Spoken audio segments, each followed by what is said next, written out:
আচ্ছা, প্রথম কোশ্চেনটি বলছে নিচের মধ্যে কে ভারতরত্ন ও নিশান-ই-পাকিস্তান উভয় পেয়েছিলেন? তো লাল বাহাদুর শাস্ত্রী, সরোজিনী নাইডু, মোরারজি দেশাই, মৌলানা আবুল কালাম আজাদ। তো মোরারজি দেশাই ভারতরত্ন এবং নিশান-ই-পাকিস্তান দুটো সম্মানই পেয়েছিলেন। আচ্ছা, নিচের কে নোবেল পুরস্কার ও ভারতরত্ন উভয় পুরস্কার পেয়েছেন? তো এখানে চারটি নাম দেওয়া আছে: মহাত্মা গান্ধী, মাদার টেরেজা, রবীন্দ্রনাথ ঠাকুর, জওহরলাল নেহরু। তো মাদার টেরেজা নোবেল পুরস্কার এবং ভারতরত্ন উভয় পুরস্কারই পেয়েছিলেন।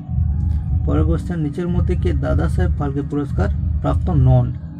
ভি শান্তারাম ইনি পেয়েছেন, রাজ কাপুর পেয়েছেন, লতা মঙ্গেশকরও পেয়েছেন, কিন্তু মুকেশ ভাট পাননি। তাহলে অপশান সি হয়ে যাবে সঠিক অ্যান্সার। আচ্ছা, পরের কোশ্চেন বলছে জ্ঞানপীঠ পুরস্কার যে ক্ষেত্রে প্রদান করা হয় সেটি হলো সাহিত্য, ইতিহাস, নাটক, নৃত্য।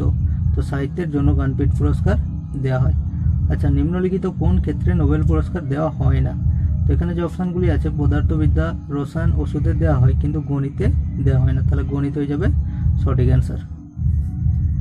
কোশ্চেনটি বলছে নিম্নলিখিত কোন ক্ষেত্রে কলিঙ্গ পুরস্কার দেওয়া হয়? কলা, ঔষধ, সৃজনশীল লেখা, বিজ্ঞান। তো কলিঙ্গ পুরস্কার দেওয়া হয় বিজ্ঞানের জন্য। আচ্ছা, কে হাফ এ লাইফ বইয়ের জন্য বুকার প্রাইজ পেয়েছিলেন? তো এখানে চারটি অপশান আছে: অরুন্ধতী রায়, ভিএস নাইপল, কিরণ বেদী, অনিতা দেশাই। তো হাফ এ লাইফ এই বইটি লিখেছিলেন ভিএস নাইপল এবং তার জন্য তিনি বুকার প্রাইজ পেয়েছিলেন। পরের কোশ্চেন, নোবেল পুরস্কার বিজয়ী প্রথম ভারতীয় হলেন? প্রথম ভারতীয় যিনি নোবেল পুরস্কার পেয়েছিলেন তিনি রবীন্দ্রনাথ ঠাকুর।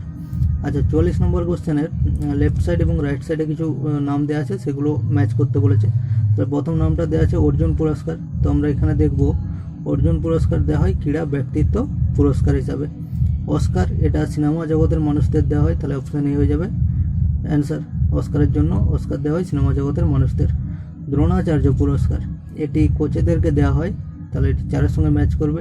আর পুলিৎজার পুরস্কার এটি সাংবাদিকতার জন্য দেওয়া হয়, তাহলে 2-এর সঙ্গে ম্যাচ করবে। কোশ্চেনটি দেওয়া আছে কোন জাতীয় নেতা 2014 সালে মরণোত্তর ভারতরত্ন সম্মানে ভূষিত হয়েছিলেন? তো মদন মোহন মালব্য, বল্লভভাই প্যাটেল, মৌলানা আবুল কালাম আজাদ, গোপীনাথ বরদোলাই। তো সঠিক অ্যান্সার হয়ে যাবে মদন মোহন মালব্য। পরের কোশ্চেন, অশোক চক্র ভারতের সর্বোচ্চ শান্তি সময়ের ড্যাশ পুরস্কার? তো এটি একটি সামরিক পুরস্কার, তাহলে এখানে অপশানে সামরিক পুরস্কার শূন্যস্থানে বসবে।